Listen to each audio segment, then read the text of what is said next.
The UES Pathfinder emerges from experimental FTL travel with alarms blaring and systems failing. Captain Alina Reyes grits her command chair as the bridge tilts violently, emergency lights casting harsh red shadows across her crew's faces. "Stabilize now. Jenkins, get me our coordinates," she orders, her voice steady despite the chaos. Lieutenant Jenkins frantically works his console, face paling as the data appears. "Captain, I don't know where we are. These star patterns match nothing in our database." The view screen flickers, showing a vast expanse of unfamiliar space. A nebula of impossible purple hues stretches across the starfield, unlike anything recorded in human astronomy. The moment of wonder is short-lived as Chief Engineer Patel's voice crackles through the comm. "Captain, the drive core is overheating. Whatever happened during the jump damaged our coolant systems. We have maybe 20 minutes before." His voice cuts off as strange vessels materialize around them, appearing from what seems like folded space.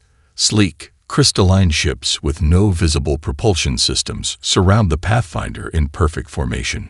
Before Reyes can issue orders, a prismatic energy field envelops her ship, cutting all power. Weapons offline. Communications offline. Life support switching to emergency backup, reports Security Chief Rodriguez, her hand instinctively moving to her sidearm. The crew watches in helpless silence as their vessel is pulled toward a massive space station resembling a crystalline lotus, its enormous petals opening to receive them.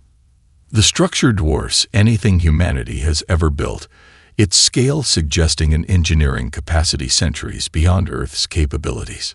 In the docking bay, the humans face their first aliens. Tall, luminescent beings with 4 arms who move with unsettling grace. Their translucent skin reveals complex circulatory systems pulsing with blue-green fluid. When they speak, their words emerge as harmonics rather than distinct sounds, yet somehow translate directly into the humans' minds. Contaminants detected. Quarantine protocols engaged. The lead alien communicates, regarding the humans with a mixture of fascination and revulsion. A shimmering field separates the Pathfinder crew from their captors as scanners pass over them repeatedly. Captain Reyes steps forward. "I am Captain Alina Reyes of the United Earth ship Pathfinder. We are on a peaceful mission of exploration. Our presence here is accidental." The alien's inner light pulses rapidly, perhaps their version of laughter or scorn. "Peace? Exploration? Your vessel carries weapons energetic enough to destabilize planetary crusts. Your biology is a cocktail of toxic compounds that would constitute a bioweapon on 17 Council worlds." Reyes is separated from her crew as 4 armed guards escort her through corridors of impossible geometry. The walls themselves seem alive, responding to the alien's presence by shifting colors and patterns. After what feels like kilometers of walking, they enter a vast chamber where representatives of 27 distinct species sit in ascending rings around a central platform. Some appear almost human, others defy description. Gaseous forms contained in elaborate suits, crystalline entities that refract light, beings composed of what appears to be living liquid. All regard her with expressions ranging from curiosity to outright hostility. The council speaker, a reptilian entity with iridescent scales and pupilless eyes, addresses her directly.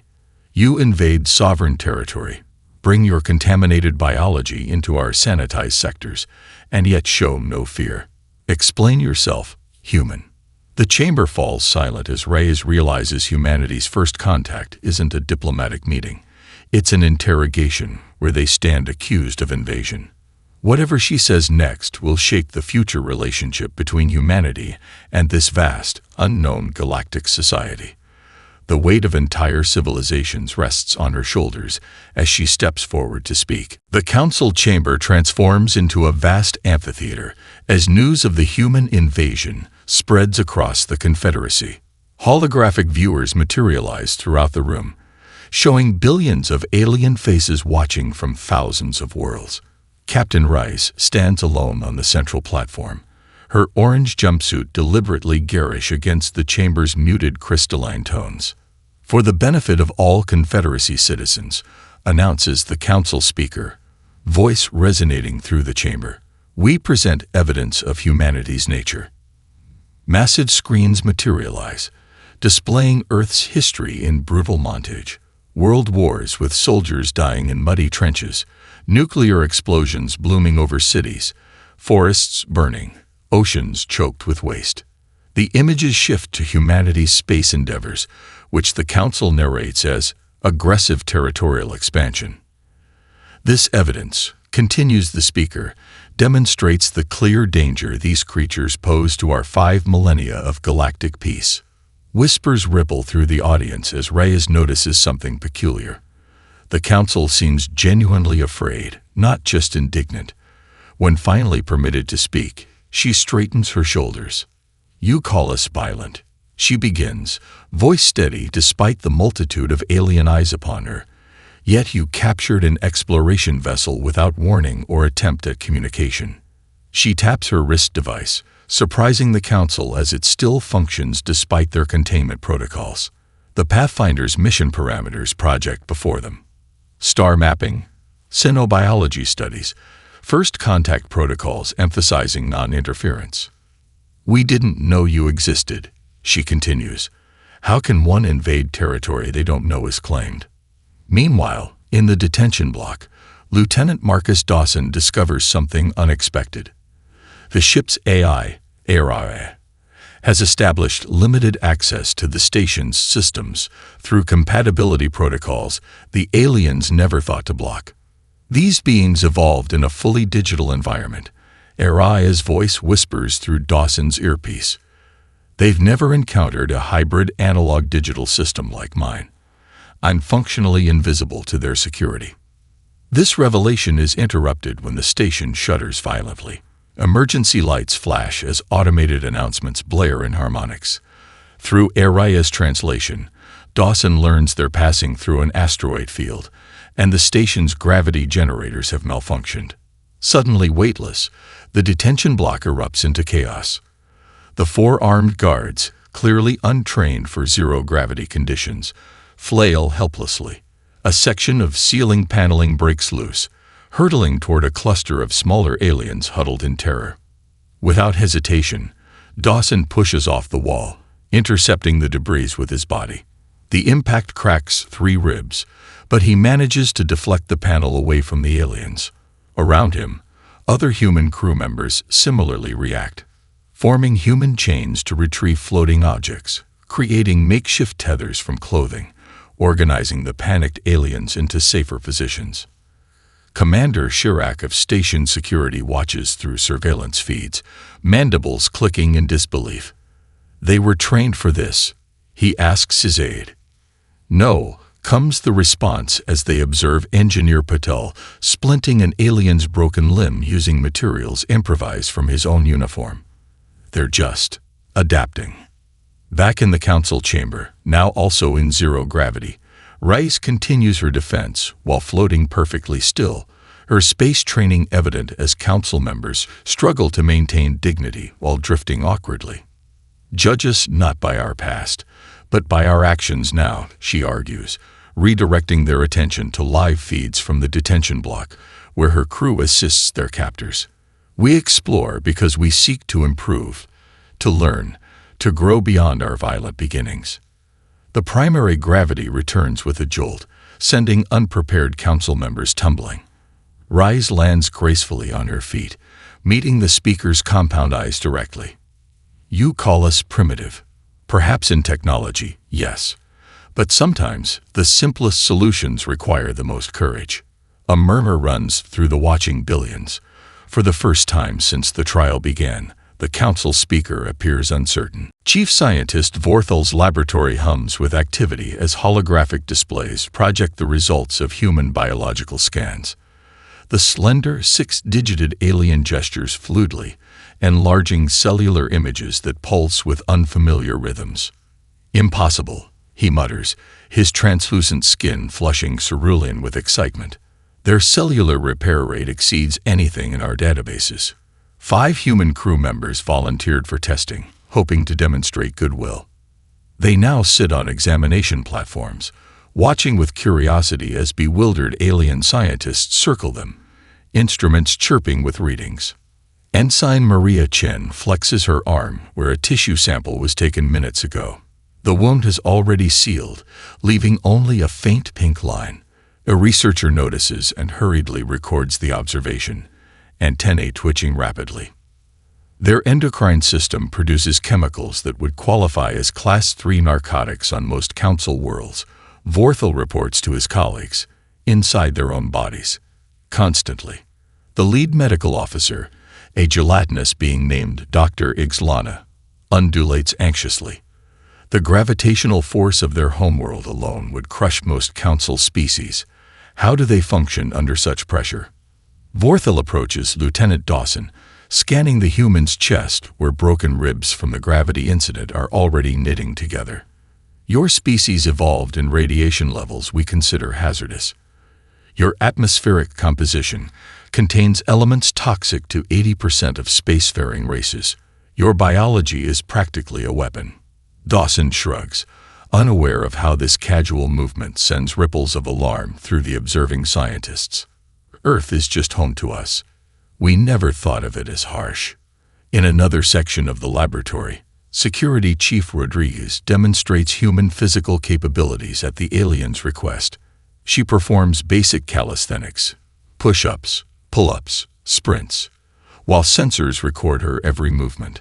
The scientists watch in stunned silence as she completes exercises that would hospitalize most of their species. Their muscle density, whispers an arachnoid researcher to Vorthal. The acceleration forces their joints withstand. How do they not break apart? The most dramatic revelation comes unexpectedly. During a routine pressure test, a containment field fails, exposing an entire laboratory section to Earth normal gravity. Alarms blare as alien researchers collapse, their bodies struggling against the crushing force. Respiratory systems designed for lighter gravitational pulls labor desperately. The human subjects react instantly. Ensign Chen lifts 2 researchers twice her size, carrying them to the emergency decontamination chamber, where gravity can be adjusted. Rodriguez braces a collapsing equipment rack that would have crushed a group of technicians. Dawson, despite his healing ribs, helps Dr. Ixlana's gelatinous form into a supportive container before she can disperse under the pressure. Within minutes, the humans have orchestrated a rescue operation that saves 17 alien lives. They move with practiced efficiency in conditions the aliens find debilitating, communicating through simple hand signals when translation systems fail. Security footage of this incident leaks across Confederacy networks within hours. Citizens watch in fascination as these primitive invaders demonstrate strength, resilience, and most surprisingly, compassion that defies expectation. Meanwhile, in a secured Council facility, a covert faction led by Admiral Zexlor reviews the same footage with different intent. These humans could be valuable assets, notes a military strategist, or existential threats. Proceed with the weapons development, Zexlor orders. If these creatures cannot be controlled, they must be contained. In the main laboratory, unaware of these machinations, Vorthal completes his official report to the Council with trembling digits. The conclusion is inescapable. Humans aren't merely aliens. They're evolutionary anomalies who developed intelligence despite conditions that should have made complex life impossible. The question now facing the Confederacy isn't whether humans are dangerous, but whether their unusual traits make them too valuable to reject from galactic society. The United Nations Security Council chamber falls silent as the fractured transmission from the Pathfinder stabilizes on the main screen. Captain Rice's face appears, her expression resolute despite the alien council chamber visible behind her. Not invaders. We are explorers. Her voice cuts through static. They've detained our crew and are subjecting us to trial for violating borders we had no knowledge existed. The transmission continues, showing snippets of the council proceedings. Alien faces contorted in expressions of contempt, holographic displays of Earth's violent history, Captain Rice, standing alone before judgment. UN Secretary General Okafor rises slowly, her normally measured voice tight with controlled anger. They kidnapped our people for the crime of exploration. This cannot stand. What follows defies all historical precedent. Nations that have existed in tense standoffs for decades unanimously approve an emergency response protocol. Military satellites silently reorient, orbital defense platforms activate, and civilian shipyards begin retrofitting vessels with experimental weapons previously deemed too dangerous for implementation. Russian General Petrov clasps hands with American Admiral Chen at the newly established Joint Space Command. For centuries, we pointed guns at each other, Petrov remarks. Today, we point them outward together. Across Earth, citizens rally with unexpected unity. Volunteer recruitment centers overflow as civilians from all nations offer services for what media outlets have begun calling the Pathfinder response. The Confederacy's surveillance probes, lurking at the edges of the solar system, capture this activity, transmitting data that sends the Galactic Council into frenzied debate. They can't possibly believe they can stand against us, Admiral Zexlor scoffs during an emergency session. Their technology is prehistoric compared to our capabilities. The Council speaker's scales shimmer with concern. Yet they prepare as though victory is possible. Such confidence either indicates dangerous delusion or knowledge we don't possess. Meanwhile, Dr. Amara Okafor, the Secretary General's daughter and Earth's foremost xenolinguist, leads a diplomatic vessel toward the coordinates extracted from the Pathfinder's partial transmission. The ship, ostensibly unarmed, carries representatives from Earth's major nations. Its true purpose, however, is more complex.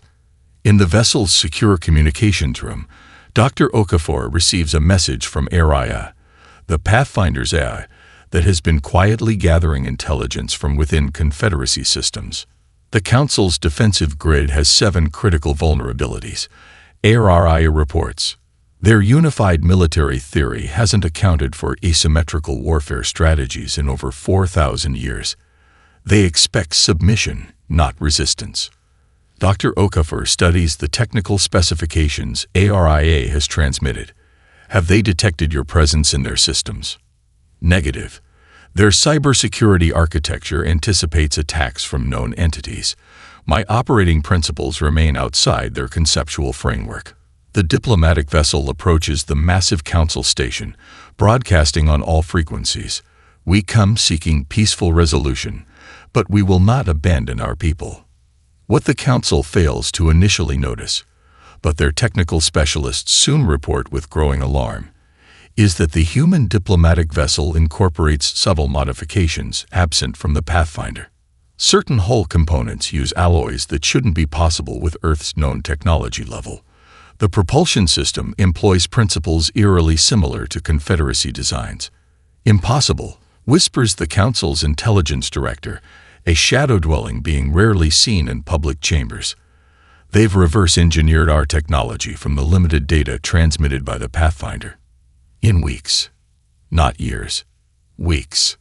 As Dr. Okafor's team prepares to dock, the Council faces an uncomfortable realization. These humans aren't merely physically resilient. Their adaptive capacity extends to technology, strategy, and collective action in ways that defy the Confederacy's predictive models. For the first time in millennia, the Council finds itself negotiating from uncertainty rather than assured dominance. Dr. Okafor stands before the Council, her diplomatic team flanking her as Captain Rice joins them, temporarily released from detention. The chamber bristles with tension as accusations fly and counterproposals clash. Your species' unity is admirable, but misguided, the Council speaker declares. You cannot hope to. The chamber plunges into darkness, emergency systems flickering to life as screens throughout the room activate simultaneously. Urgent reports flood in from across Confederacy space, massive energy signatures at 17 border sectors, defense outposts going silent, entire colonies evacuating. Hegemony vessels detected in the Andromeda Arm, reports a military commander, his holographic form distorting with interference. Mizar Station has fallen. Casualties estimated at. His transmission cuts out abruptly. The chamber erupts in panic. Species known for their stoic demeanor now tremble visibly, some emitting pheromones of terror that make the human's eyes water. The void hegemony, whispers a council elder to Dr. Okafor. Ancient enemies we've contained for millennia. They feed on sentient consciousness itself. The main display shows hegemony ships, obsidian structures that seem to absorb rather than reflect light, their surfaces rippling like liquid despite appearing solid. They move through Confederacy defenses with terrifying ease, phasing through traditional barriers. Captain Rice notices something odd. The Council species physically recoil from the combat footage, many covering sensory organs or collapsing entirely. What's happening to them? She asks a nearby aide. Proximity to hegemony energy fields overwhelms our neurological systems, the aide explains, mandibles clicking with distress. Even images carry trace resonances that cause extreme discomfort. As the Council debates emergency measures, alarm klaxons blare. A hegemony scout vessel has breached the station's perimeter, bypassing defenses designed to repel physical attacks. Security feeds show station inhabitants collapsing as shadowy forms drift through corridors, beings of semi-corporeal matter that leave unconscious bodies in their wake. Unlike the aliens, the detained human crew remain unaffected, watching with confusion as their guards convulse and fall. They're heading for the central processing core, warns the station's eye. If they access our data networks, 17 worlds will be compromised. The Council security forces hesitate, their members already experiencing neurological interference. Captain Rice steps forward. "Let us help," she offers. "Whatever they're using doesn't seem to affect humans." Desperate circumstances force a desperate decision. The detained Pathfinder crew is hastily armed with Confederacy weapons and directed toward the incursion site. Led by Security Chief Rodriguez and Engineer Patel, the humans advance through corridors littered with incapacitated aliens. They encounter the hegemony entities, shifting, smoke-like figures that emit a high-pitched frequency painful to alien nervous systems, but merely annoying to humans. When conventional weapons pass harmlessly through the entities, the humans improvise. Patel reconfigures the station's environmental systems, creating a localized electromagnetic pulse that disrupts the hegemony's energy patterns. Rodriguez discovers that physical contact, impossible for most species due to neurological overload, causes the entity's visible distress when attempted by humans. The team forms a perimeter, forcing the scouts back using tactics that would incapacitate any Confederacy species attempting them. From the Council chamber, the aliens watch in stunned silence as humans stand over the dissipating energy forms of creatures that have terrorized the galaxy for millennia. "How?" demands the Council speaker when the humans return triumphant. Ray shrugs. "Whatever they're using affects your brain chemistry. Apparently, ours is too primitive to register." For the first time, humanity's primitive nature becomes their greatest asset. Admiral Zexlor, who had advocated for human containment, approaches Captain Rice with newfound respect. "We face annihilation without your assistance," he admits, military pride giving way to pragmatism. "Will your species fight alongside us?" The question hangs in the air, a request for alliance from those who, just hours earlier, had been their captors. Earth's combined military fleet enters Confederacy space through coordinates provided by the Council, a concession unimaginable weeks earlier. Human vessels, hastily retrofitted with reverse-engineered alien technology, maintain their distinctive angular designs that Confederacy engineers find puzzlingly inefficient yet strangely beautiful. Admiral Chen commands the lead vessel, the UES Defiant, from a bridge staffed by officers from 7 nations. On the main screen, Captain Rice, now serving as humanity's military liaison to the Confederacy, briefs them on the situation. The hegemony has seized control of these sectors, she explains, highlighting regions on a galactic map. Their primary target appears to be Proxima Station, a crucial nexus for the Confederacy's communication network. Admiral Zexlor joins the briefing, his initial contempt for humans visibly replaced by cautious respect. Our conventional forces cannot approach hegemony vessels without neurological collapse.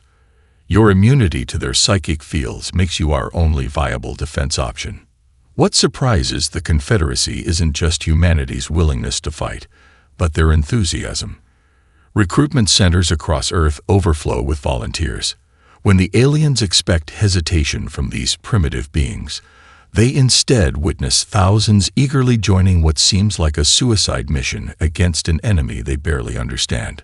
The first major engagement occurs at Proxima Station, a sprawling structure housing millions of refugee civilians from fallen outer worlds. Hegemony forces have the station surrounded, their black ships pulsing with energies that render Confederacy vessels useless. Human ships employ tactics that horrify their alien allies, deliberately taking damage to establish attack positions, using gravitational slingshot maneuvers that subject crews to forces that would kill most species, and implementing randomized attack patterns the hegemony cannot predict.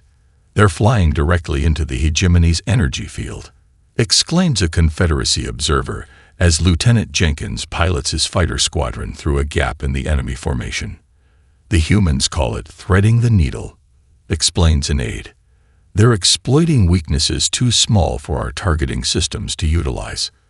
When conventional weapons prove ineffective against the phase-shifting hegemony vessels, Commander Rodriguez leads a desperate boarding action. Humans in hastily modified environmental suits engage in direct combat with hegemony entities, using everything from reconfigured mining equipment to improvised flamethrowers that disrupt the energy being's cohesion. Through security feeds, the station's alien inhabitants watch in astonishment as humans fight with savage efficiency. A particularly striking moment occurs when Engineer Patel, trapped in a corridor with 3 hegemony entities, repurposes the environmental control system into a crude but effective weapon, creating a sonic pulse that disperses the energy beings. They're not just resilient, observes Admiral Zexlor from the Confederacy command ship. They're ingenious in ways we abandoned millennia ago. The Battle of Proxima ends with humanity's first victory in space, though at significant cost. 23 human vessels destroyed, hundreds of lives lost. Yet when Confederacy officials express condolences, they're met with a response they cannot comprehend, stoic acceptance. We understood the risks, states Admiral Chen during the post-battle briefing. Those who fell did so protecting others. There is no greater purpose. This concept, sacrifice for strangers of another species, bewilders the Confederacy leadership. Their society, optimized over millennia for efficiency and preservation, had long ago engineered out the instinct for self-sacrifice, except in highly specific cultural contexts. As medical teams treat the wounded of both species, cultural barriers begin to dissolve. A human medic shows a Confederacy doctor how to perform emergency treatment without relying on automated systems. An alien engineer marvels at the elegant simplicity of human mechanical repairs. Perhaps, suggests Captain Rice to the Council representatives as they survey the aftermath, what you called our invasion was actually the beginning of something neither of us could have imagined alone. 3 months into the war, humanity's influence extends far beyond military contributions. Earth shipyards operate around the clock, producing vessels that merge human ingenuity with Confederacy technology. Angular, asymmetrical designs containing impossibly elegant alien systems. These hybrid ships outperform purely Confederacy models in combat situations, causing the Council's engineering division to reevaluate 5,000 years of design orthodoxy. Captain Reyes, promoted to Commodore after the Proxima victory, stands on the bridge of the UES Defiant, now refitted with technology that would have been incomprehensible to humans just months ago. Beside her, Admiral Zexlor studies tactical displays showing the hegemony's advance toward Vega Prime, a crucial supply world supporting 17 Confederacy planets. If Vega falls, those worlds starve, Zexlor explains, his once imperious tone now collegial. Our supply ships cannot penetrate the blockade they've established. Reyes examines the tactical situation, seeing possibilities where the Admiral sees only obstacles. Then we don't use supply ships, she suggests. We use mining vessels. The plan that follows exemplifies human unconventional thinking. Mining ships, ordinarily too slow and cumbersome for tactical operations, are modified with experimental stealth technology developed jointly by Russian and Japanese engineers.